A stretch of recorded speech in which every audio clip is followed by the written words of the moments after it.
এই দুনিয়ার মানুষেরা, তোমাদের রবের ক্ষমা এবং জান্নাতের দিকে তোমরা সবাই মিলে দৌড় মারো, জান্নাতের দিকে দৌড়াও। অথচ আমাদের অবস্থান এখন জান্নাতে না দুনিয়ায়। আল্লাহ আমাদেরকে পাঠালেন দুনিয়ায়, থাকতে দিলেন দুনিয়ায়, কিন্তু দুনিয়ার টাকা পয়সা গাড়ি বাড়ি ক্ষমতার দিকে দৌড়ানোর কথা একবারও বলেন নাই। বলেছেন জান্নাতের দিকে দৌড়াও,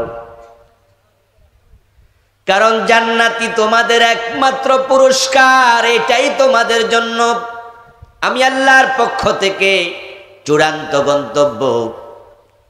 দুনিয়ার টাকা পয়সার দিকে দৌড়াইয়া লাভটা কি? ক্ষমতার দিকে দৌড়াইয়া লাভটা কি? নিঃশ্বাসের কোনো বিশ্বাস নাই, এক সেকেন্ডেরও ভরসা নাই। বরং দুনিয়ার দিকে যারা দৌড়ালো, জান্নাতের কথা ভুলে গেল, ওই মানুষগুলো চরম হতভাগা। কেন হতভাগা? কারণ দুনিয়ার জন্য যে দৌড়ালো, দুনিয়ার বাড়ি বানালো মার্বেল পাথর দিয়ে, বিদেশি টাইলস দিয়ে, এয়ার কন্ডিশন মেশিন ফিট করে, কিন্তু চোখ বন্ধ হওয়ার পরে ওই মার্বেল পাথরের তৈরি রুমের মাঝে আপনাকে ঢুকানো হবে না। বরং যদি এখনো মারা যান, মসজিদের খাটিয়ায় নিয়া ঘরের বারান্দায় রাখবে। আপনাকে 5 মিনিটের জন্য আপনার কোটি টাকার তৈরি বাড়িতে ঢুকাবে না। চোখ বন্ধ, দুনিয়ার সাথে সম্পর্ক শেষ। আজই চোখ বন্ধ হওয়ার সম্ভাবনা আছে না নাই? আজরাইল কি কাউকে আগাম সংকেত দিয়ে আসে নাকি? কোনো খবর দেবে? হঠাৎ করে চলে আসবে। চোখ বন্ধ হওয়ার সাথে সাথে আপনার হাতের ঘড়ি, পকেটের মানি ব্যাগ, আঙ্গুলের আংটি, গায়ের জামা কাপড় সব আপনজনেরা একটা একটা করে টেনে খুলে রেখে দেবে। এর মানে দাঁড়ালো চোখ বন্ধ হওয়ার সাথে সাথে দুনিয়ার সম্পদের সাথে কোনো সম্পর্ক আর নেই। আমাদের মা বোনদের নাকের ফুল, কানের দুল, হাতের বালা, গলার চেইন তার আপনজনেরা একটা একটা করে খুলে, সালোয়ার কামিজ পর্যন্ত খুলে ফেলে সাদা কাপড় দিয়া ঢেকে দেয়। অথচ এই টাকার জন্য, বাড়ির জন্য আপনি আখেরাত ভুলে গেছেন। দোকানদারি করতে করতে এশারের নামাজও পড়ে নাই। এই রমাদানের শেষ দশকে এত ব্যবসা বাণিজ্য, মানুষ লাইলাতুল কদর খোঁজার জন্য এতেকাফে গেছে। কত ব্যবসায়ী এশারের নামাজটাও ব্যস্ত। আরে সময় কই? কাস্টমারের দিয়েই তো কুলাইতে পারি না। পাবলিক ওমরা করার জন্য মক্কায় চলে যায়, ইতিকাফ করার জন্য মসজিদে চলে যায়, লাইলাতুল কদর তালাশের জন্য মাগরিবের আগে মসজিদে ঢুকে যায়। আর আল্লাহর কত বান্দা আছে, তারা লাইলাতুল কদর তালাশ করবে দূরের কথা, ইতিকাফ করবে দূরের কথা, নফল নামাজ পড়বে দূরের কথা, ফরজ নামাজটাও রমজানে পড়ে নাই। এই দুনিয়ার জন্য তো আপনি ওজনে কম দিছেন, মালে ভেজাল দিছেন, মানুষ ঠকাইছেন, কিছু টাকা পয়সা যেন বেশি ইনকাম করা যায়। কিন্তু চোখ বন্ধ হওয়ার পরে অ্যাকাউন্টে কোটি টাকা পড়ে থাকবে। কাপড়ের সাথে কোনো পকেট দেয়ার নিয়ম নেই। আপনার সাথে 1 পয়সাও কেউ দিল না, বাড়ি গাড়ি সব থেকে গেল, খালি চলে গেলেন। তো যে জান্নাত ছিল আপনার জীবনের লক্ষ্য, সেটা যে ব্যক্তি ভুলল, সে ব্যক্তি চরম লুজার হয়ে গেল। এই জন্য আল্লাহ তাআলা কোরআন মাজিদে বিভিন্ন জায়গায় জান্নাতের প্রসঙ্গ আলোচনা করে শেষ দিকে বলছেন, যালিকাল ফাউজুল কবীর, যালিকাল ফাউজুল আযীম, যালিকাল ফাউজুল মুবিন। যেমন সূরা আল বুরুজের 11 নম্বর আয়াত, ইন্নাল্লাযীনা আমানু ওয়া আমিলুস সালিহাতি লাহুম জান্নাতুন তাজরি মিন তাহতিহাল আনহার যালিকাল ফাউজুল কাবীর। নিশ্চয় যারা ঈমান এনেছে এবং নেক আমল করেছে, লাহুম জান্নাত, আমি আল্লাহ তাদের জন্য জান্নাত বানাইছি, তাজরি মিন তাহতিহাল আনহার, যে জান্নাতের তলদেশ দিয়ে নহর প্রবাহিত, যালিকাল ফাউজুল কাবীর, আর যে জান্নাত পেয়েছে সে মহা সফলতা পেয়ে গেছে। জান্নাতের নাম হলো সফলতা, জাহান্নামের নাম হলো ব্যর্থতা। যে জান্নাত পেয়েছে সে পাস, যে জান্নাত পায় না সে ফেল। এখন আজকের মাহফিলে আপনারা যারা আছেন, আমার আলোচনা যারা বুঝেন, তারা একটু জবাব দিয়েন, আমরা কি পাস করতে চাই না ফেল করতে চাই? জান্নাত না পাইলে পাস করা যাবে নাকি? তাহলে আল্লাহর জান্নাত পাওয়ার জন্য চেষ্টা করা দরকার আছে না নাই? আমার আল্লাহ জান্নাতকে সফলতা বলার কারণ কি? কারণ হলো জান্নাত এমন এক জায়গার নাম যেটা হলো চিরস্থায়ী, আর দুনিয়া এমন এক জায়গার নাম, এটা হলো ক্ষণস্থায়ী। দুনিয়া আজ আছে কাল। দেশের প্রেসিডেন্ট ছিল, প্রধানমন্ত্রী ছিল, এমপি ছিল, মন্ত্রী ছিল, ক্ষমতা চলে যাওয়ার পরে জেলখানার কয়েদি হয়ে গেছে, এমন আছে না নাই? ক্ষমতা কারো চিরস্থায়ী, এটা সফলতা নয়, এটা আজ আছে কাল নাই। এজন্য ফারুক আজম ওমর ইবনুল খাত্তাব রাদিয়াল্লাহু তাআলা আনহু বলেছেন, মানি তাজ্জা বিমাকানিহি ফালিয়ানজুর ইলা ফিরআউন ওয়া মানি তাজ্জা বিমালিহি ফালিয়ানজুর ইলা কারুন ওয়া মানি তাজ্জা বিনাসাবিহি ফালিয়ানজুর ইলা আবি লাহাব ইন্নামাল ইজ্জাতু বিত্তাকওয়া। ক্বালা তাআলা তিলকাল জান্নাতুল্লাতী নুরিসু মিন ইবাদিনা মান কানা তাকিয়া। হযরত ওমর বলেন, শোনো, তোমরা যারা মাসে 5 লাখ, 10 লাখ, 20 লাখ, 30 লাখ, 50 লাখ টাকা ইনকাম করো, কোটি কোটি টাকা আছে, মনে মনে ভাবো তুমি সফল হয়ে গেছো, তোমার টাকার অভাব নাই। আমি ওমর তোমাকে বলি, টাকাওয়ালা যদি সফল হতো তাহলে কারুন হতো দুনিয়ার সবচেয়ে সফল, তার মতো ধনী লোক তো দুনিয়াতে নাই। অথচ কারুন সফল না ব্যর্থ?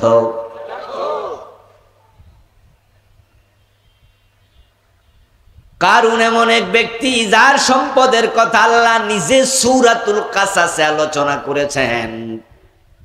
আল্লাহ নিজে বলছেন, ওয়ালাকাদ আতাইনাহু মিনাল কুনুজ, আতাইনাহু মিনাল কুনুজ, আমি কারুনকে গুপ্তধনের ভান্ডারগুলো দিয়েছিলাম।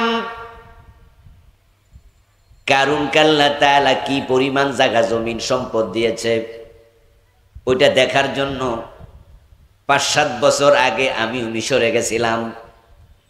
কায়রো থেকে 250-300 কিলোমিটার দূরে একটা জেলা আছে, নাম ফাইয়ুম।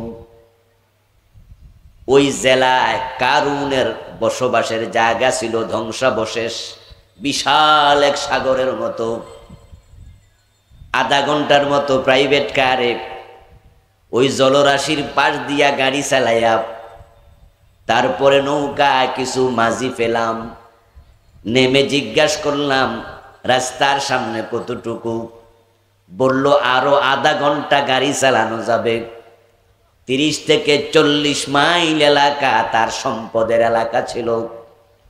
নৌকার মাঝিদেরকে জিজ্ঞাসা করলাম, জামিয়া আল আজহারের ছাত্র কয়েকজন আমার সাথে ছিল, আমি বাংলায় বললাম, তারা আরবিতে জিগাইল, কারণ আমরা যে শুদ্ধ আরবি বলি, গ্রামের লোকেরা সে আরবি বুঝবে না। তাই তারার প্রশ্ন হলো ওই পার কত দূর দেখা তো যায় না। একজন বুড়া মাঝি জবাব দিল, ওই পারে জীবনে কোনোদিন যাই নাই। এ বিশাল এলাকা সবটা ছিল কারুনের মেইল ইন্ডাস্ট্রি, ক্ষেত খামার, তার পশুর চারণ ক্ষেত্র, তার ঘর বাড়ির জায়গা, আল্লাহ সবটা সহ কারুনকে মাটির নিচে ধসাইয়া দিছে। আজকের পৃথিবীর মানুষেরা কারুনের নাম জানে, কিন্তু দুনিয়ার একজন মানুষও কারুনের নামে নিজের সন্তানের নাম রাখতে রাজি। এই যে আজকে আমরা এখানে হাজার হাজার মানুষ আছি, কারুন নামে একজনও আছে নাকি? এই নামটা পর্যন্ত অভিশপ্ত, অথচ দুনিয়ার সবচেয়ে বড় ধনী মানুষ। এতে বোঝা যায় টাকার সাথে আখিরাতের সফলতার কোনো সম্পর্ক নেই। মেম্বার হওয়ার পরে, চেয়ারম্যান হওয়ার পরে, এমপি হওয়ার পরে নির্বাচন যেদিন হলো, সন্ধ্যা বেলা রেজাল্ট ঘোষণা করলো, এখন আপনি এমপি হয়ে গেছেন, পাস। নির্বাচন কমিশন আপনার নাম বলেছে, অমুক সংসদীয় আসনে উনি এমপি। কয়দিন পরে সরকার যখন গঠন করা হলো, প্রধানমন্ত্রী আপনার নাম মন্ত্রীর তালিকায় ঢুকাইয়া দিছে। আপনার নাম যখন টেলিভিশনের স্ক্রিনে আপনি দেখলেন, আপনি তখন খুশি, আপনার নাম এমপির নাম তালিকায় আসলো, চেয়ারম্যান হয়ে গেলেন, আপনি খুশি। মনে মনে পাবলিকের বললেন, আমি ফেল না, আমি পাস, আমি সফল। ওমর বলে, ক্ষমতা পায়া যদি সফল হও, একটু ফেরাউনের দিকে তাকায়া দেখো। ফেরাউন কি সাধারণ নাগরিক ছিল না প্রেসিডেন্ট ছিল? হ্যাঁ, মিশরের প্রেসিডেন্ট ছিল ফেরাউন অনেক বছর। কোন কোন ঐতিহাসিক বলেন ফেরাউনের হায়াত ছিল অনেক লম্বা, তার ক্ষমতা ছিল 400 বছর। নূহ আলাইহিস সালামের হায়াত ছিল 950 বছর। আদম নবীর হায়াত ছিল 1000 বছর। রাসূলুল্লাহর সাহাবী হযরত সালমান ফারসি রাদিয়াল্লাহু তাআলা আনহু, উনিও জীবিত ছিলেন 230 বছর। হযরত ইব্রাহিম নবীর হায়াত ছিল 175 বছর।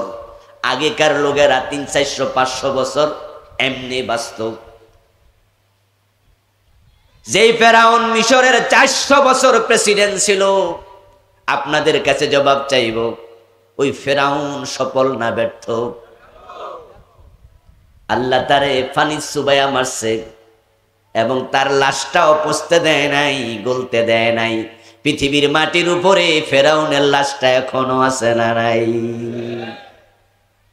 কায়রোর জাদুঘরে আমিও গেছি তার লাশ দেখার জন্য। শটান শুয়ে আছে কাচের বক্সের ভিতরে। আমার প্রিয় ভাই, আপনারাই বলুন তো, তার লাশটা যদি কায়রোর জাদুঘরের ভিতরে না রাইখা এরকম খোলা মাঠের মাঝে রাখতো, আর আমরা তারে সেখানে পাইতাম, কপালে চুমু দিতাম না থুতু মারতাম, আদর করতাম না স্যান্ডেল মারতাম, অথচ সে তো ফেরাউন মিশরের প্রেসিডেন্ট। এই জন্য দুনিয়ার অর্থের সাথে, ক্ষমতার সাথে সফলতার কোনো সম্পর্ক। ও প্রিয় ভাই, তাকায় দেখো হযরত বেলালের দিকে। হযরত বেলাল কি কারুনের মতো ধনী মানুষ ছিলেন? ফেরাউনের মতো ক্ষমতা ছিল? বেলালের ব্যাপারে আমরা জানি কম বেশি সবাই। ওনার বাবা ছিল গোলাম, উনিও ছিলেন গোলাম, গোলামের ঘরের গোলাম। দেখতে ছিলেন কালো, এত গরিব ছিলেন, মদিনায় ঘর নাই, বাড়ি নাই, মসজিদে নববীর বারান্দার মাঝে ঘুমায়া থাকতো। ওই মসজিদে নববীর বারান্দার আহলে সুপার সদস্য হযরত বেলাল, যার ক্ষমতা নাই, যার টাকা নাই, পয়সা নাই, ঘর নাই, বাড়ি নাই, আওয়াজ দিয়ে বলুন তো হযরত বেলাল ব্যর্থ না সফল? কারণ বেলাল আল্লাহর জান্নাতি সাহাবী, প্রিয় নবী বেলালের জীবদ্দশায় বলেছেন, মেরাজ থেকে ফিরে বেলাল, আমি মেরাজের রাতে জান্নাতে ঢুকেছি, আমার আগে আগে তোমার পায়ের শব্দ শুনেছি। হযরত বেলাল এতটাই সফল মানুষ, এতটাই সফল মানুষ, হযরত বেলালের প্রতি আমাদের এতটাই ভালোবাসা, বেলালকে আমরা এতটাই ভালোবাসি। বেলাল নামে হাজার হাজার মানুষ আছে না নাই?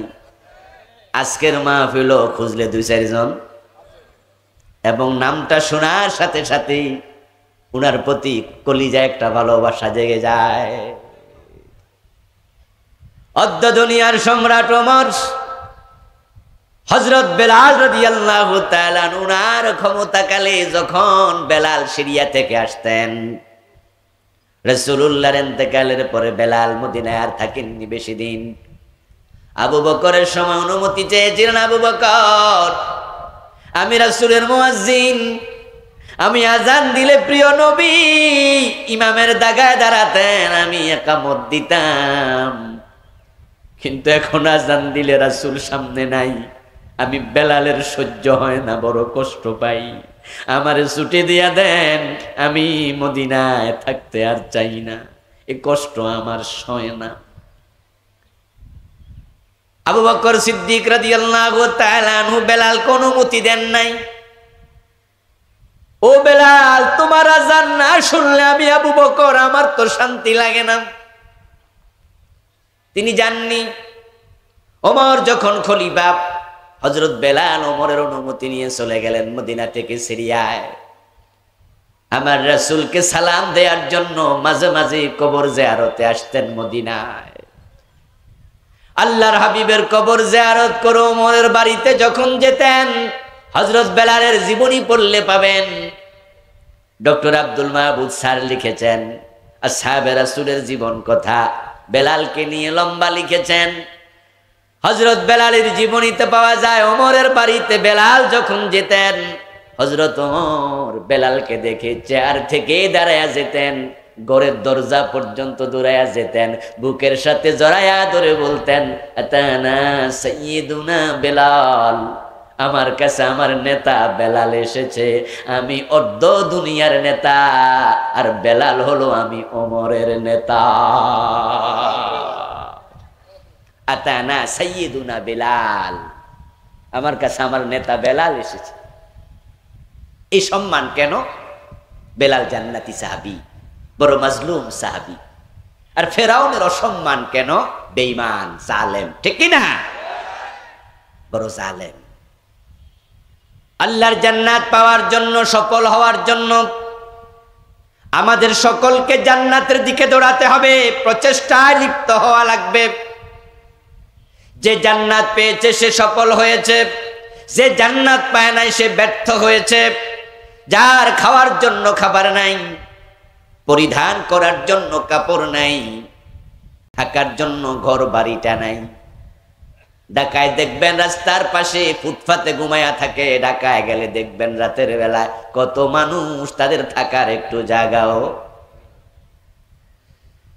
এই রংপুর এলাকাতে রিক্সা চালায়া পরিবার চালায়, ওই রিক্সাটাও নিজের না, অন্যের রিক্সা ভাড়া চালায়, এমন গরিব মানুষ 2-4 জন আছে না নাই?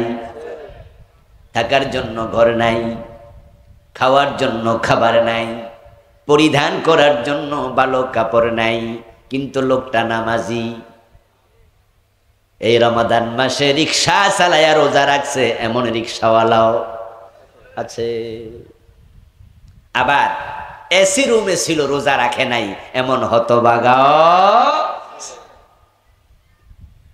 ওই গরিব রিক্সাওয়ালা, গরিব ঠেলাওয়ালা, দিন মজুর, গরিব কৃষক, গরিব কৃষক, নামাজের টাইম হয়েছে, খেতে আইলে গামছা বিছায়া নামাজ পড়ে, এমন 2-4 জন আছে না নাই? আমার দোস্ত যারা ইমানওয়ালা, টাকা না থাক, পয়সা না থাক, ইমান আমল থাকলে জান্নাত আছে, তুমি সফল। 1000 কোটি টাকা আছে, বিঘা বিঘা জমিন আছে, এলাকার ক্ষমতার বড় চেয়ারটা নিজের দখলে আছে, বাংলাদেশের বড় বিশ্ববিদ্যালয়ের বিসির চেয়ারটা নিজের হাতে আছে, কিন্তু জান্নাতীর তালিকায় নাম নাই। ওই লোকটা সফল না ব্যর্থ? এটা হতভাগা। দুনিয়ার নিয়ামত গুলো আপনার সাথে যাবে না, এগুলো ক্ষণস্থায়ী, আজ আছে কাল নাই, এগুলো পাইয়া লাভ নাই। হালাল ভাবে আসলে ওয়েলকাম। হালাল ভাবে কোটিপতি হইতে ইসলাম মানা করে নাই। হযরত ওসমান নামে একজন সাহাবী ছিল, রাসূলের জামাই। উনি ধনী মানুষ ছিলেন, এত ধনী যার নামের পাশে যুক্ত হয়ে গেছে ওসমান গনি।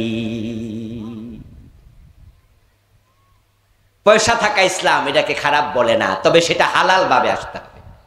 হালাল ভাবে কোটি টাকা আসুক, অসুবিধা নাই, কিন্তু হারাম ভাবে এক পয়সা পকেটে ঢুকতে পারবে না।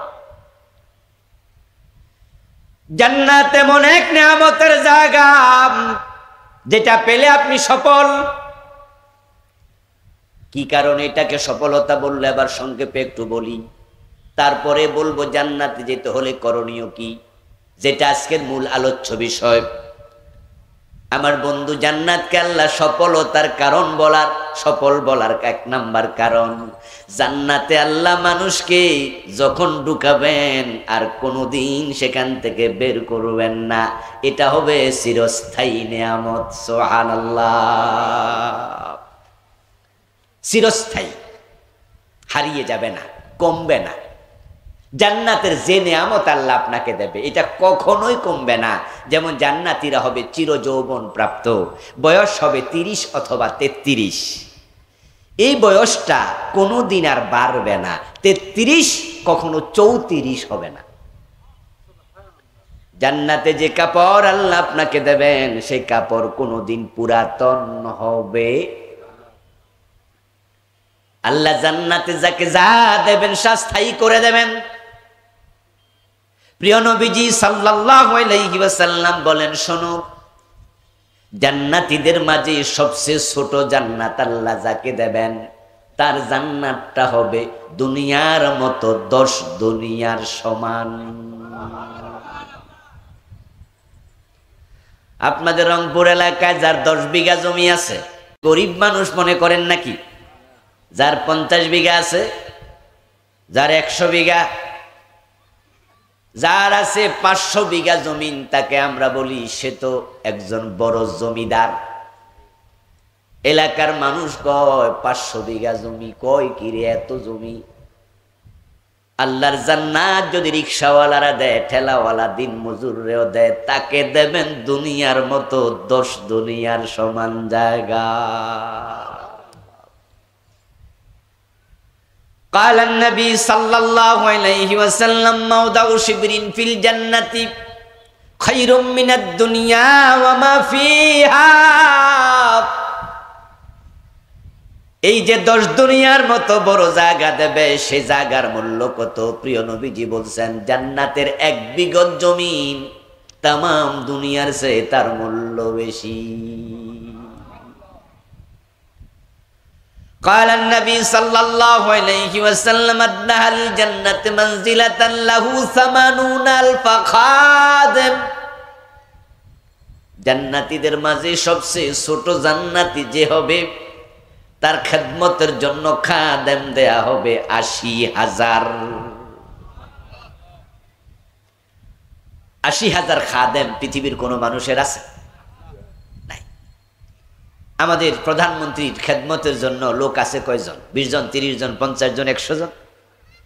এতজনও না। আমেরিকার প্রেসিডেন্ট জো বাইডেন, তার খেদমতের জন্য লোক কতজন আছে? 200-500? এত তো না। তাহলে পৃথিবীর সবচেয়ে ক্ষমতাধর ব্যক্তি, তার খেদমতের লোক কয়জন? আর আপনি রিকশাওয়ালা হন, ঠেলাওয়ালা হন, দিনমজুর হন, ভিক্ষুক হন, যদি জান্নাতি হতে পারেন, প্রিয় নবী বলে সবচেয়ে ছোট জান্নাতি, তার খেদমতের জন্য আল্লাহ খাদেম দেবেন 80,000। কোরআন মাজিদ যাদেরকে বলা হয়েছে গিলমান, বিলদান,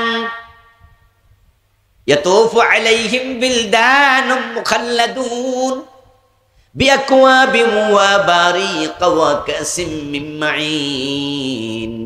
আল্লাহ তাআলা কোরআনে বলেন, ওই গেলমানগুলো ওই বিলদানগুলো খাদেমগুলো সবগুলোর বয়স হবে বাচ্চাদের মতো বয়স, মোষ নাই দাড়ি নাই, মাত্র মোষ উঠবে উঠবে এই বয়সের আল্লাহ বানাবেন এবং তারা এত সুন্দর হবে। কোরআনের আরেক আয়াতে আল্লাহ বলেন ইদা রাআইতাহুম হাসিবতাহুম লুলুআম মানসুরা। ও আমার নবী, জান্নাতে আপনার খেদমতের জন্য যে খাদেমগুলো দেয়া হবে এগুলো জান্নাতের মাটির উপরে যখন দৌড়াদৌড়ি করবে, হাঁটাহাঁটি করবে, আপনার কাছে মনে হবে জান্নাতের মাটির উপরে মণি মুক্তা দৌড়াচ্ছে।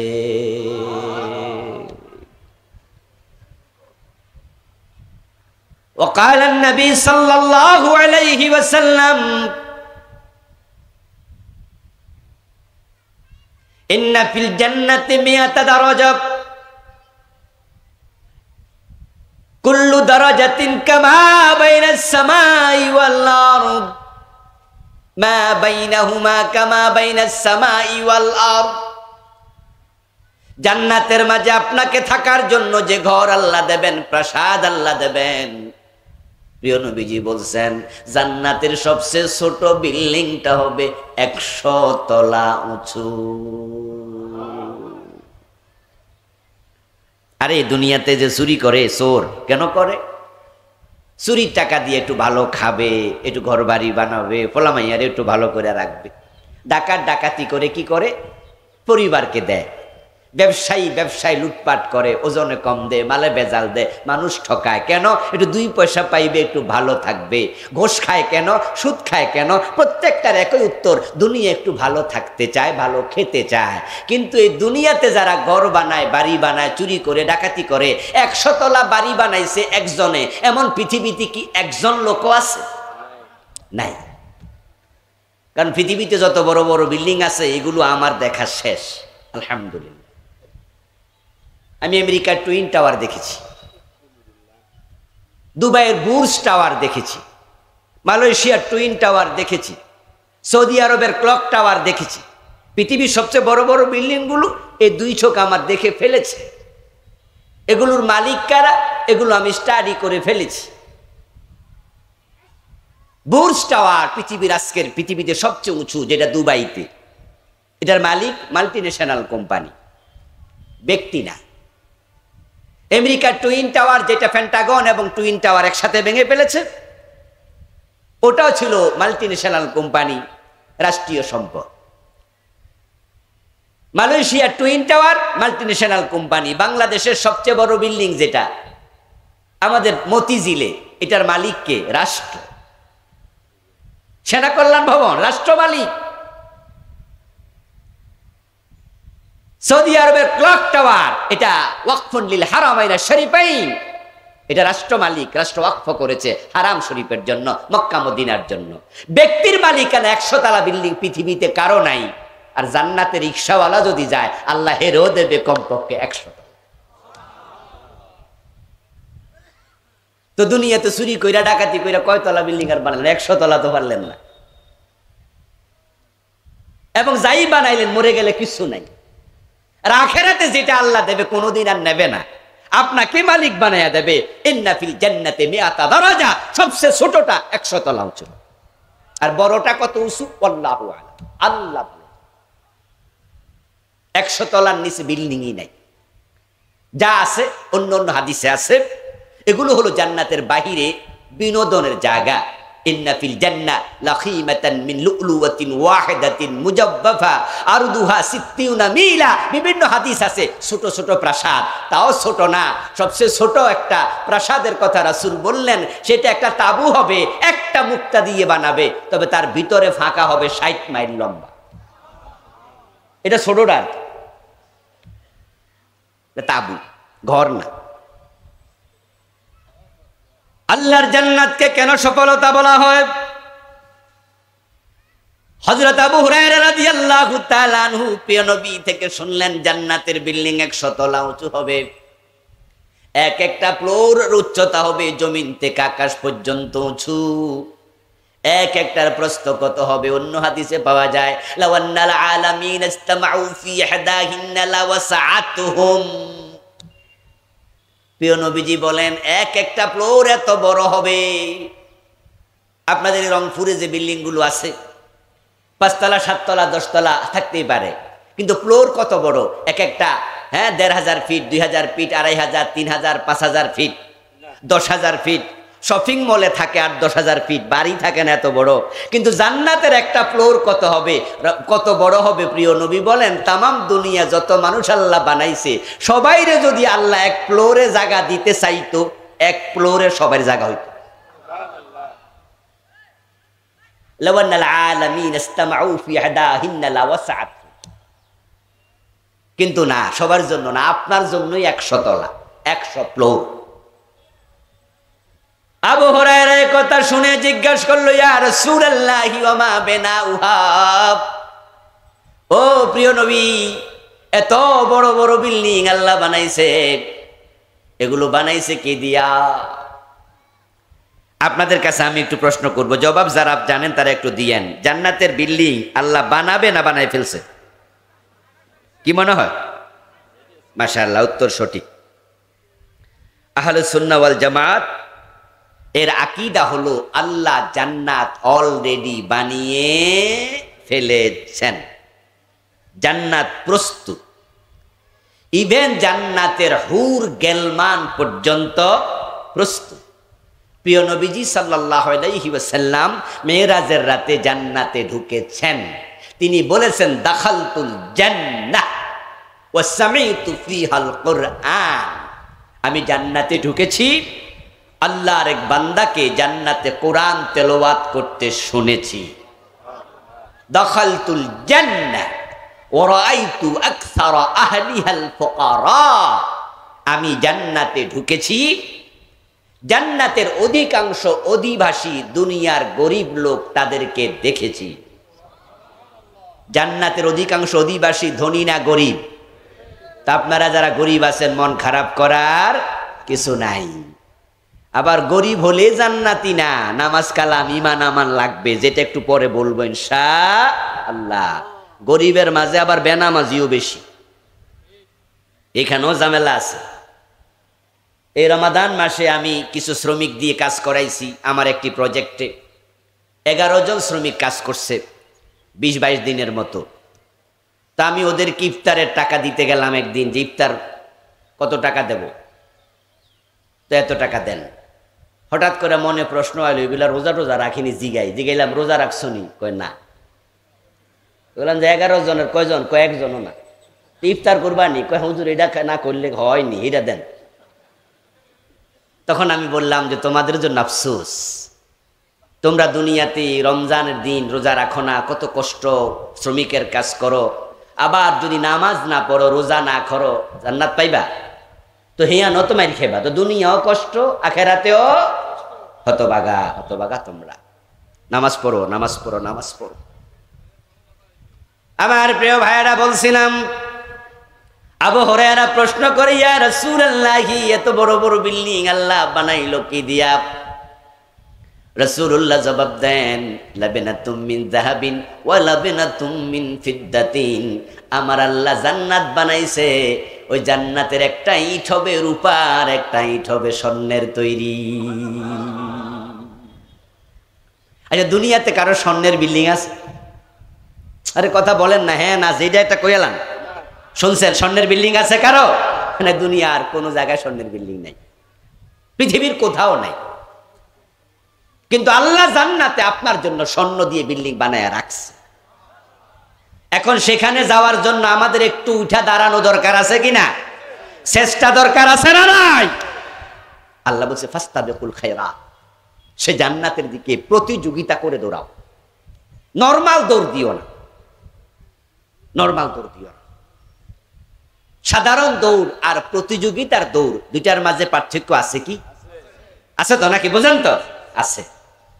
সাধারণ দৌড় দিলে গতি কম থাকে, আর প্রতিযোগিতার দৌড়ে কেন? যে এর আগে আমার যাইতে। তো আল্লাহ তাআলা কি শব্দ বললেন? ফাস্তাবিকুল খায়রাত, জান্নাতের দিকে মুসাবাকা করো, প্রতিযোগিতা করে দৌড়াও। আমার প্রিয় ভাইয়েরা, ছাত্র জীবনে স্কুল কলেজে মাদ্রাসায় আপনারাও দৌড় প্রতিযোগিতা করছেন, হাই জাম্প, লং জাম্প, তারপরে 300 মিটার দৌড়, 100 মিটার দৌড়। পাঁচজন ছাত্র 100 মিটার দৌড় দিল। টিচার মুখের মাঝে বাঁশি নিয়ে দাঁড়ায় আছে, হুইসেল দিতে দেরি, তারা দৌড় মারতে আর দেরি করবে না। মুসাবাকা বুঝাচ্ছি, যারা প্রতিযোগিতা করে দৌড়ের তাদেরকে দেখবেন একটা হাঁটু মাটির মাঝে দিয়া আর একটা হাঁটু খাড়া করাইয়া তারপরে এমনে বাপ দৌড়া বসে থাকে, হুইসেল দিতে দেরি, দৌড় মারতে যেন দেরি না হয়। আচ্ছা, 5 জন যখন দৌড় দেয়, সবার আগে আমাকে যেতে হবে, এই চিন্তা 5 জনের ভিতরেই আছে না নাই? দিল দৌড়। একটু যাইয়া একজন হোঁচট খাইয়া পড়ে গেল, বাকি রইল কয়জন? ওরা ওর জন্য দাঁড়াবে না দৌড়াবে? কিছুক্ষণ পরে আরেকজন পড়ে গেল, বাকি কয়জন? ওই 3 জন ওর জন্য অপেক্ষা করবে না দৌড় মারবে? এভাবে যদি আরেকজন পড়ে যায়, বাকি থাকলো 2 জন, তারা দৌড়াবে, পিছনে ফিরেও তাকাবে। কে পড়ে গেল, কে দাঁড়ায়া গেল, কে কাইট হইল, কেউ শীত হলো, প্রতিযোগী পিছনে তাকায় না। প্রতিযোগী পিছনে তাকায় না। আর পিছনে তাকাইলে ফার্স্ট হতে, পিছনে তাকানো ভালো জিনিস না। আপনারা যারা কম বেশি জানেন প্রাণী বিজ্ঞান নিয়ে, হরিণের গতি বাঘের গতির চেয়ে কম না বেশি? মাশাআল্লাহ, এই যে জানে দেখি লোকজন। বাঘের গতির চেয়ে হরিণের গতি বেশি, কিন্তু এরপরও হরিণ বাঘের কাছে ধরা খায় কেন? উত্তর হলো, হরিণের একটা বদ অভ্যাস আছে, সেটা হলো দৌড় মাইরা আবার পিছনে ফিরা চায়, হে বেড়া আইছিলি। মানে বাঘে যখন দৌড়ানি মারে, তখন বাঘে কি পিছনে চায়? বাঘ কিন্তু হরিণের লক্ষ্য, ধরতে হইব তারে। আর হরিণ দৌড় মাইরা আবার এমনে চায়, যখন এদিকে চায় তখন গতিটা একটু কমে যায়, তাই বাঘে তারে ধরতে পারে। জিততে যারা চায় তারা পিছনে ফিরবে। এখন আপনি যদি ফজরের নামাজে যাইয়ে দেখেন যে মুসল্লি আছে 10-12 জন, এই এলাকায় মানুষ আছে 2-3 হাজার, আপনি মনে মনে কইলেন যে 2-3 হাজার লোক কই, 200 তো আইয়ে না, 10-12 জন, যা আমিও আইতাম না, জান্নাত পাবেন তো? এই জন্য জান্নাতি পিছনে তাকাবেন। কে নামাজ পড়লো, কে নামাজ পড়লো না, ইসলামের কথা কে বললো, কে বললো না, এটা না, দুনিয়ার কেউ না বলুক, আমি একা হলো বলে বেড়াবো। প্রতিযোগী 2 জন দৌড়াচ্ছে, 3 জন পড়ে গেল। একটু যাওয়ার পরে তারপরে যদি আরেকজন দাঁড়ায়া যায় বা পড়ে যায়, বাকি থাকলো 1 জন। উনিও কিন্তু দাঁড়াবে না, বরং তিনি দৌড়াতেই থাকবে, আমাকে আগে যেতেই হবে। আল্লাহ বুঝাইয়া দেয়, ফাস্তাবিকুল খায়রাত, জান্নাতের দিকে দৌড়াও। দুনিয়ার যদি কেউ তোমার সাথে দৌড়াতে রাজি না হয়, একা হলো জান্নাতের দিকে দৌড়াতে হবে। আল্লাহ তাআলা জান্নাত বানিয়ে অপেক্ষা করছেন, প্রস্তুত জান্নাত। এখন যাওয়ার জন্য আমাদের প্রস্তুতি নেয়ার প্রয়োজন আছে না নাই? সবাই জান্নাতে যেতে চান? একটু বলেন, যেতে চান? যেতে চাই। আল্লাহ আমাদেরকে জান্নাতে যাওয়ার তৌফিক দাও, বলেন আমিন। আল্লাহর কাছে জান্নাত চাইবেন, আল্লাহ যেন খুশি হয়ে জান্নাত দেয়। কারণ আমল আমরা করব, আমল করতেই হবে, তবে আল্লাহ যদি আমাদের আমলের উপর খুশি না হয়, তাহলে জান্নাত পাওয়া যাবে না। জান্নাত চাইবেন আল্লাহর কাছে। ক্বালা নবী সাল্লাল্লাহু আলাইহি ওয়াসাল্লাম, মান সাআলাল্লাহাল জান্নাতা সালাসা মাররাত ক্বালাতিল জান্নাতু আল্লাহুম্মা আদখিলহুল জান্নাহ। মান ইসতাআযা মিনান নার সালাসা মাররাত ক্বালাতিন নার আল্লাহুম্মা আজিরহু মিনান নার। রাওয়াহু ইবনে মাজাহ। ইবনে মাজার হাদিসে আসছে, প্রিয় নবীজি বলেন, আল্লাহর কোন বান্দা যখন আল্লাহর কাছে 3 বার জান্নাত প্রার্থনা করে, জান্নাত চায়, কয়বার? কথা বলুন না, কয়বার? তখন এই খবরটা আল্লাহ জান্নাতের কাছে পৌঁছিয়ে দেন। জান্নাতকে কথা বলার শক্তি দেন। জান্নাত তখন আপনার পক্ষে আল্লাহর কাছে সুপারিশ করে বলে, আল্লাহ সে যেহেতু আমার কাছে আসতে চায়, আমি জান্নাতও বলি, তাকে তুমি জান্নাতে ঢুকাইয়া দাও। মান ইস্তাআযা মিনান নারি সালাসা মাররাত, আল্লাহর কোন বান্দা যখন জাহান্নাম থেকে আল্লাহর কাছে 3 বার ফানা চায়, পরিত্রাণ চায়, আল্লাহুম্মা আজিরনি মিনান নার, যদি 3 বার বলে আল্লাহ তাআলা মেসেজটা জাহান্নামের কাছে পৌঁছায়া দেয়। জাহান্নামকে আল্লাহ কথা বলার শক্তি দেয়। জাহান্নাম তখন বলে আল্লাহুম্মা আজিরহু মিনান নার, ও আল্লাহ, যেহেতু সে আমার কাছে আসতে চায় না, আমি জাহান্নামও বলি, তুমি তাকে জাহান্নাম থেকে মুক্তি দিয়ে দাও। জাহান্নাম থেকে ফানা চান। রাসূল নিজে আল্লাহর কাছে জাহান্নাম থেকে ফানা চাইতেন, আল্লাহর জান্নাত পাওয়ার জন্য দরখাস্ত দিতেন। আমার বন্ধু, আল্লাহর জান্নাত যেহেতু প্রস্তুত, এখন যাওয়ার জন্য প্রস্তুতি নেন। কে কে জান্নাতে যেতে চান বললে সবাই হাত তুলবেন, এটাই নিয়ম। জান্নাতে যেতে চায় সবাই, কিন্তু বলুন তো সব মানুষ কি জান্নাত পাবে? আজকের মাহফিলও জান্নাতে যাইতে পারবে না এমন 2-4 জন আছে না নাই? কারণ 5 ওয়াক্ত নামাজ আজকে ফরজ ছিল, গতকালকে ফরজ ছিল। 5 ওয়াক্ত নামাজের 1 ওয়াক্ত পড়ে না, শুধু জুমার নামাজ পড়ে এমন মানুষও, জুমাটা পর্যন্ত পড়ে না এমন হতভাগাও। আসার খাইয়া পড়লো পশ্চিম দিকে পড়ে না, কাইতইয়া উত্তর দিকে পড়ে। বিড়ি টানে, গাঁজা খায়, বেনামাজি, বেরোজদারি, পর্দার ধারে কাছে নাই, জেনা করে, মদ খায়, এমন মুসলমানের সন্তান আছে না? এগুলো কি জান্নাতি? এই চরিত্রের লোক জান্নাতি চরিত্র নয়। কিন্তু জান্নাতে সেও যেতে চায়। জিজ্ঞেস করলে বলবে যে হ্যাঁ জান্নাতে যাইবা, হ্যাঁ হুজুর কি কন যাবো। তাহলে তুমি মদ খাও, গাঁজা খাও, তুমি নামাজ পড়ো না, মসজিদে দেখি না, কিসে জান্নাতে যাইবা?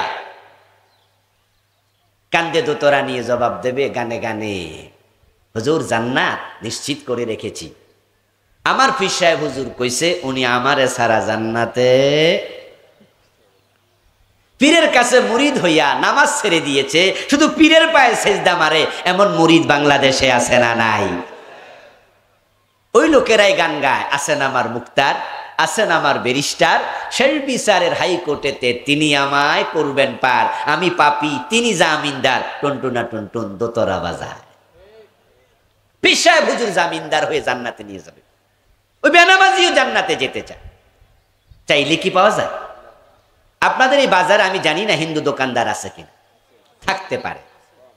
কোন কোন হিন্দু দোকানদারের দোকানে গিয়ে দেখবেন মরা বাবার ছবি দোকানে টানাইয়া এ বরাবর লিখে দেয় স্বর্গীয় সত্যেন্দ্র নারায়ণ দাস, স্বর্গীয় দুলাল চন্দ্র ভৌমিক, স্বর্গীয় অমক সাহা।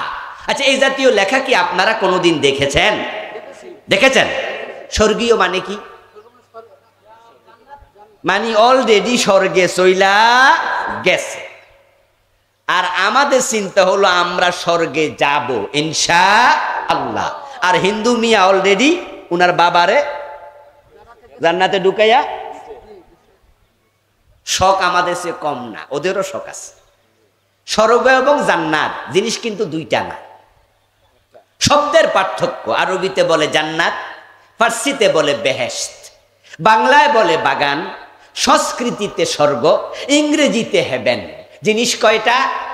কেউ বলে লাউ, কেউ বলে কদু, কেউ বলে বউ, কেউ বলে বধূ, কেউ বলে আনন্দ, কেউ বলে ফুর্তি, কেউ বলে ভাস্কর্য, আমরা বলি সেটাই হলো মূর্তি।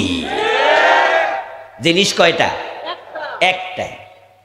চোখ বলেন আর নয়ন বলেন, জিনিস তো এক। আবু বকর জান্নাতি, হযরত ওমর বেহেশতি, দুইজন কি দুই দেশে?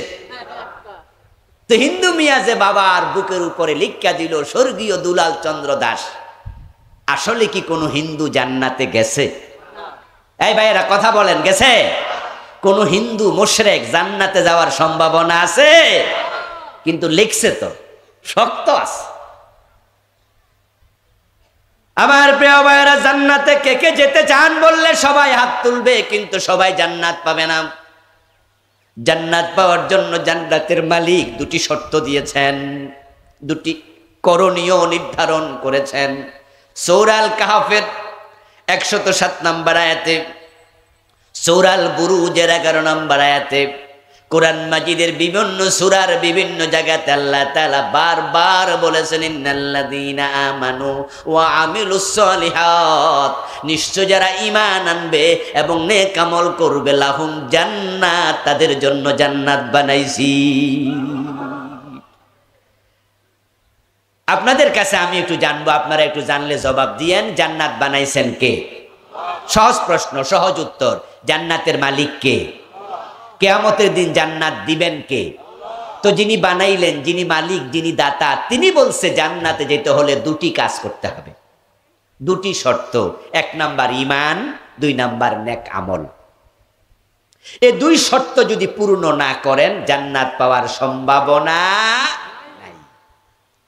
আল্লাহ তাআলা এমন এক মহান সত্তা, তিনি যা বলেন সেটাই চূড়ান্ত, তার কথার মাঝে কোনো ডিসকাউন্ট তিনি দেন না। যেমন তিনি বলেছেন ওযু করো, ইযা কুমতুম ইলাস সালাহ ফাগসিলু উজুহাকুম ওয়া আইদিয়াকুম ইলাল মারাফিক ওয়ামসাহু বিরুউসিকুম ওয়া আরজুলাকুম ইলাল কাবাইন। ওযু যখন করবে, নামাজ পড়তে চাও, তাহলে তুমি মুখ ধো, হাত ধো কনুই পর্যন্ত, মাথা মাসে করো, পা ধৌত করো টাকনু পর্যন্ত। ওযুর ফরজ মোট কয়টা? 4টা। এই 4টা ফরজের কথা বললেন কে? আরে ভাই আল্লাহর নাম জোরে বলেন না, কে বললেন? আচ্ছা, কেউ যদি প্রচন্ড শীতের কারণে পা না ধুইয়া বাকি 3 ফরজ আদায় করে হাত ধুইল, মুখ ধুইল, মাথা মাসে করলো, শীত বেশি ঠ্যাং ধুইল না, নামাজে খারাই গেল, নামাজ হবে কত %? কেন? 3টা তো মানছে, কমপক্ষে 75% হইব। 50, 20, ওই যে 4টা শর্ত একটা বাদ দিছেন, আপনার বাকি 3টার দাম 1 আনাও, কারণ আল্লাহ তার কথার মাঝে ডিসকাউন্ট দেয় না। নামাজ পড়ার জন্য আরকান আহকাম কত ফরজ? 13 ফরজ। মাশাআল্লাহ। কয় ফরজ? যে কেউ যদি 12 ফরজ মানে 1 ফরজ বাদ দেয়, নামাজের সওয়াব পাবে কতটুকু? একবারেই বাদ। আল্লাহ তার কথায় কোনো ডিসকাউন্ট দেন, যা বলে সেটাই ফাইনাল। কোরআনে আল্লাহ বললেন সুম্মা তিম্মুস সিয়ামা ইলাল লাইল, যখন তোমরা রোজা রাখবা সূর্য ডোবা পর্যন্ত, রাত পর্যন্ত রোজা রাখো। প্রচন্ড পিপাসায় পইরা কোন রিকশাওয়ালা আপনাদের এই গঙ্গাছড়ার বড় মসজিদের খতিব সাহেবের কাছে গিয়ে, ইমাম সাহেবের কাছে গিয়ে বলল, হুজুর সারাদিন রিকশা চালাইছি, এখন হুজুর যে পিপাসা লাগছে, ক্ষুধা লাগছে, আসরের নামাজ পড়ছি, কিন্তু হুজুর সারাদিনে কামাইছি মাত্র 120 টাকা। গাইম্মা অস্থির হয়ে গেছি হুজুর, এখন যদি বিকাল বেলায় রোজা রাখি বাকিটা, তাহলে কামাই করতে আর পারবো না, শরীর কুলায় না। তো চাল কিনলে ডালের টাকা নাই, ডাল কিনলে চালের টাকা নাই, পোলাপান খাবো কেমনে? হুজুর আমি যদি এখন ইফতার কইরা লাই, এখন বাজতেছে 5:30, আরো 40 মিনিটের মতো সময় আছে, বল টল হইলে রিক্সা চালাইলে তরকারি মরকারি কিনতে পারমু। হুজুর কয়, গরিব মানুষ, ইফতার কইরা লাও, বিকাল তো হইয়াই গেছে, সওয়াব 80% পাইয়া গেছই। হুজুর ফতুয়া দিলে ওই রিক্সাওয়ালা ইফতার কইরা লাইলে সওয়াব 80% না দেখ, আল্লাহ 60% তো দিব, ঠিক না? কারণ আল্লাহ তো দেখছে বেটা গরিব মানুষ এবং আজকে ইনকাম কম হয়েছে, তো 14 ঘন্টা রোজা, 13 ঘন্টা তো রাইখাই দিছে, 1 ঘন্টা বাকি আছে, তাহলে সওয়াব 50% তো দিব। কত দিব? আল্লাহ বলছে সূর্য ডোবা পর্যন্ত 5 মিনিট আগে ইফতার করো, বাকি দিন যা রাখছো সবটা জিরো। আল্লাহর কথায় কোনো ডিসকাউন্ট, যা বলে সেটাই ফাইনাল। তাহলে এবার ওয়াজ যদি বোঝেন, একটু আওয়াজ করে বলেন, জান্নাতে যাওয়ার জন্য শর্ত আল্লাহ দিয়েছেন কয়টা? তাহলে জান্নাতে যেতে হলে 2 শর্ত পূর্ণ করা দরকার আছে না নাই? 1 নাম্বার ঈমান, 2 নাম্বার নেক আমল। আমার প্রিয় ভাই, এখন বাংলাদেশে ঈমান নামক যে 1 নাম্বার শর্ত, এটার বড় অভাব দেখা দিছে। হাজার হাজার টুপিওয়ালা আছে, দাড়িওয়ালা, পাজামাওয়ালা, পাঞ্জাবিওয়ালা, পাগড়িওয়ালা আছে, কিন্তু ঈমানওয়ালা বড়ই কম। কেউ টুপি মাথার দিয়া কুফরি করছে, কেউ মুখে দাড়ি রাইখা শিরিক করছে, কেউ কেউ টুপিও আছে, দাড়িও আছে, অন্তরের মাঝে মুনাফিকি ঢুকাইয়া রাখছে। তো কুফর করলে ঈমান কি থাকে? শিরিক করলে ঈমান কি থাকে? মুনাফিকি যদি কলবে ঢোকে ঈমান কি থাকে? এজন্য প্রিয় নবীজি 1400 বছর আগে বলেছেন, ইয়াতি আলান নাসি জামানুন ইয়াজতামিউনা ফিল মাসাজিদ লাইসা ফীহি মুমিনুন। এমন একটি জামানা আসবে যেই জামানার মানুষগুলো মসজিদে জামাতের সাথে নামাজ পড়বে, ওই জামাতে ইমাম, মুয়াজ্জিন, মুসল্লি একটারও ঈমান। ইন্না লিল্লাহ ইন্না লিল্লাহ। রাসূলের হাদিস আমাদের জন্য বড় দুঃসংবাদ দিয়েছে। লাইসা ফীহি মুমিন, একজনও মুমিন না। প্রিয় নবীজি বলেছেন, তাকুনু বাইনাস সাআতি ফিতানুন কাকতাইল লাইলিল মুসলিম ইউসবিহু ফীহা আর-রাজুলু মুমিনান ফায়ুমসি কাফিরা। কিয়ামতের আগে এমন এক জামানা আসবে যে জামানার মানুষগুলো সকাল বেলায় মুমিন থাকবে, সন্ধ্যা বেলায় কাফের হয়ে যাবে। ইয়াতি আলান নাসি জামান আস-সাবিরু মিনহুম আলা দীনিহি কাল কাবিদ আলাল জামার। কিয়ামতের আগে এমন এক জামানা আসবে দ্বীনের উপরে, ঈমানের উপরে টিকে থাকা হাতের মাঝে আগুনের কয়লা রাখার মতো কঠিন হবে। ওই জামানা কি আসবে না? এসে গেছে। হ্যাঁ, যারা প্রকৃত ঈমানওয়ালা তারা ঘরে ঘুমাইতে পারে না, বিনা দোষে ডজন মামলা লইয়া রাস্তায় রাস্তায় ঘুরে বেড়াচ্ছে। হক কথা বললে বাড়িতে থাকা যায় না, বিনা দোষে ফাঁসির রশিতে ঝুলাইয়া দেয়, ঠিক কিনা? বিশ্ববিখ্যাত মুফাসসির 40 বছর কোরআনের তাফসীর করেছে তামাম দুনিয়া, উনাকেও দর্শনকারী বানাইছে, উনাকেও হত্যাকারী বানাইছে, ঠিক কিনা? অথচ আমরা উনাকে কাছ থেকে দু চোখে দেখেছি, যার ওয়াজ শুনে বেনামাজি নামাজি হয়ে যেত, কাফের মুসলমান হয়ে যেত, ঠিক কিনা? তিনি নাকি ধর্ষণকারী। আরে ঈমানের উপরে থাকা সহজ না। আপনারা বলবেন যে হুজুর কই, আমরা তো ঈমানের উপরে আছি, কই আঙ্গুরে হাতের মাঝে আগুনের কয়লা রাখা এত কঠিন, এটা তো আমরা বুঝি না। আমি বলবো দোস্ত, তুমি তো হক কথা বলোই না, তো কিন্তু তোকে খাসার ভিতরে বন্দি করে রাখছে, কেউ উঠতে দেয় না, তোরে আটকায়া রাখছে। কারণ কি ময়না? কারণ কি? ময়না কয়, তুমি স্বাধীন, আমি পরাধীন, তুমি বন্দী নও, আমি বন্দী। কারণ তো একটা, তুমি কথা বলো না, আমি কথা বলতে জানি। প্রিয় নবী সাল্লাল্লাহু আলাইহি ওয়াসাল্লাম 1400 বছর আগে বললেন, এমন জামানা আসবে মানুষ ইয়াজতামিউনা ফিল মাসাজিদ, মসজিদে নামাজ পড়বে, জামাতের সাথে জিকির আজকার করবে, তালিম তারবিয়াত করবে, লাইসা ফীহি মুমিন, কিন্তু তাদের মাঝে একটাও মুমিন না। এই মসজিদ বাংলাদেশে আছে কিনা? ইয়েস, আমি চিনি, আছে। যেহেতু বলেছেন, আপনারা হয়তো অনেকে চিনেন, ঢাকার বকশীবাজারে যান, দেখবেন সেখানে মাদ্রাসা আলিয়ার পাশেই কাশগড়ি হল আছে, সেখানে দেখতে পাবেন রাস্তার পাশে কাদিয়ানীদের মসজিদ। কাদিয়ানী নামে একটা সম্প্রদায় বাংলাদেশে আছে, উত্তরবঙ্গেও আছে। কাদিয়ানীদের মসজিদ আছে, ইমাম আছে, মুয়াজ্জিন আছে, 5 ওয়াক্ত নামাজ আছে, কিন্তু তামাম দুনিয়ার আলেম, হক্কানি আলেমদের ফতোয়া কাদিয়ানী মুমিন না কাফের? আপনারা জানেন তো কাদিয়ানী কি? জোরে বলতে হবে আরো, কাদিয়ানীরা কি? কাফের। ঢাকার বকশীবাজারের সে মসজিদের ইমাম কাদিয়ানী, মুয়াজ্জিন কাদিয়ানী, যত মুসল্লি তাদের মসজিদে নামাজ পড়তে যায় সবাইকে গেইটে জিজ্ঞাসাবাদ করে ঢুকতে দেয়। একজন দারোয়ান থাকে অলওয়েজ, যতক্ষণ মসজিদ খোলা ততক্ষণ দারোয়ান আছে। যদি আপনাকে প্রশ্ন করার পরে বুঝতে পারে আপনি মুসলমান, আপনি কাদিয়ানী নন, ঢুকতে দেবে না। তাহলে ইমামও কাদিয়ানী, মুয়াজ্জিনও কাদিয়ানী, মুসল্লি সব কাদিয়ানী, নামাজ পড়ল 5 ওয়াক্ত, ওই জামাতের মাঝে মুমিন আছে কয়জন? আচ্ছা, প্রশ্ন হলো কাদিয়ানী কেন কাফের? কাদিয়ানি যে মাসআলায় কাফের, সেই মাসআলা যদি আল্লাহ না করুক আপনার ভিতরে পাওয়া যায়, আপনার কি ঈমান থাকবে? কাদিয়ানি কাফের হওয়ার কারণ তারা কোরআন মাজিদের 4টি অক্ষরের সাথে দ্বন্দ্ব তৈরি করেছে, কন্ট্রাডিকশন তৈরি করেছে, সংঘর্ষ বাঁধাইছে। আল্লাহ তাআলার একটি মেসেজকে তারা অস্বীকার করেছে। 4টি অক্ষর সম্বলিত সেই মেসেজটি হচ্ছে খা আলিফ তা মিম খাতামান নাবিয়্যিন, বিশ্ব নবী, শেষ নবী। কাদিয়ানীরা বলে না গোলাম আহমদ কাদিয়ানো নবী, নাউজুবিল্লাহ। অথচ গোলাম আহমদ কাদিয়ানের জন্ম 1835 সনে। কোরআন নাজিল হলো আজ থেকে 1400 বছর আগে।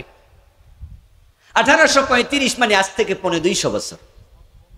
তাহলে আজ থেকে 250 বছর আগে আল্লাহর এক বান্দা নিজেকে নবী দাবি করলো, কোরআনের সাথে সংঘর্ষ লাগাইয়া বেঈমান হয়ে গেল। কিছু মুসলমানের সন্তান তাকে নবী মনে করলো, তারাও বেঈমান হয়ে গেল, ঠিক কিনা? কাফের হওয়ার জন্য আল্লাহর কোরআন পুরাটা অস্বীকার করার প্রয়োজন নাই। এই পুরা কোরআন যে মানে না সে কাফের। কেউ যদি বলে 15 পারা মানি, 15 পারা মানি না, সেও কি? যদি কেউ বলে 29 পারা মানি, 1 পারা মানি না, সে কি? কেউ যদি বলে পুরাটাই মানি, 1 অক্ষর মানি না, সেও কি? কাফের। বিসমিল্লাহর বা থেকে মিনাল জিন্নাতি ওয়ান নাসের সিন পর্যন্ত যত হরফ আছে সবগুলো একসাথে গ্রহণ করার নাম হলো ঈমান। একটা মানবেন না, ঈমান শেষ।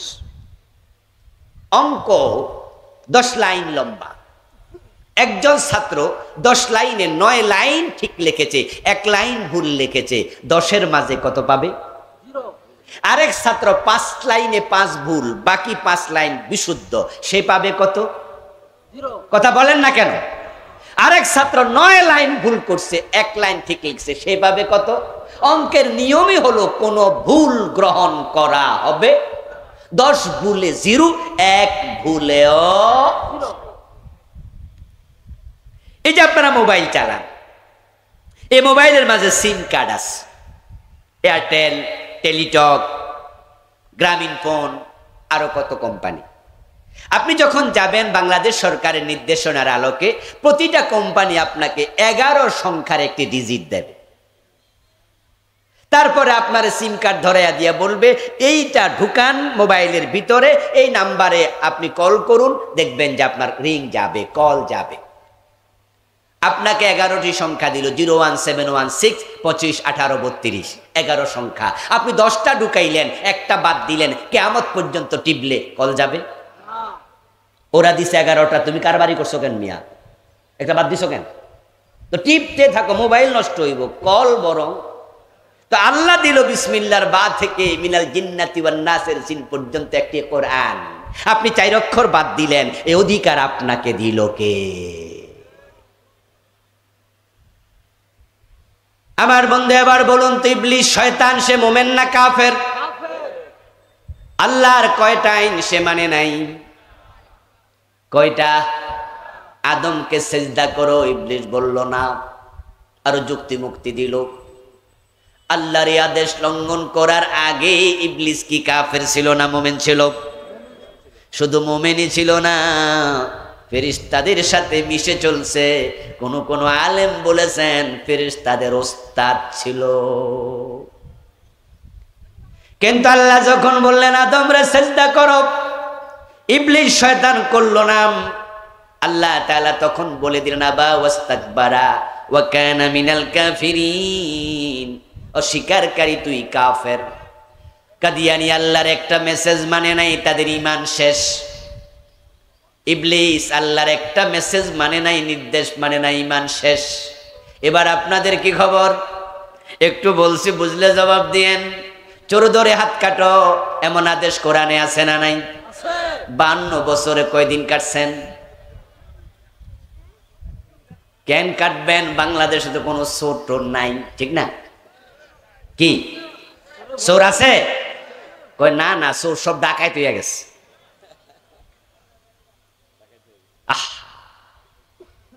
বরং বাংলাদেশের মতো এত চোর আমার মনে হয় পৃথিবীর খুব কম দেশে আছে।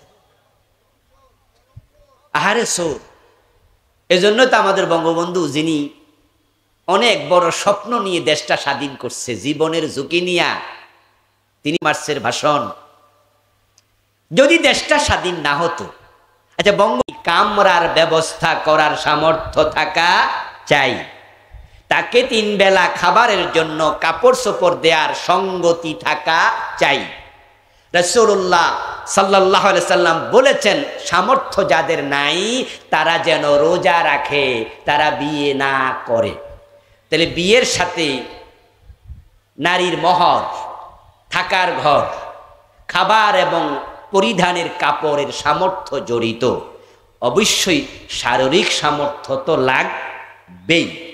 যাদের এই সামর্থ্যগুলো নাই তারা ধৈর্য ধরবে, রোজা রাখবে, চাকরি বাকরি ব্যবসা বাণিজ্যের চেষ্টা করবে, একটু সামর্থ্য হলেই বিয়ে করে ফেলবে।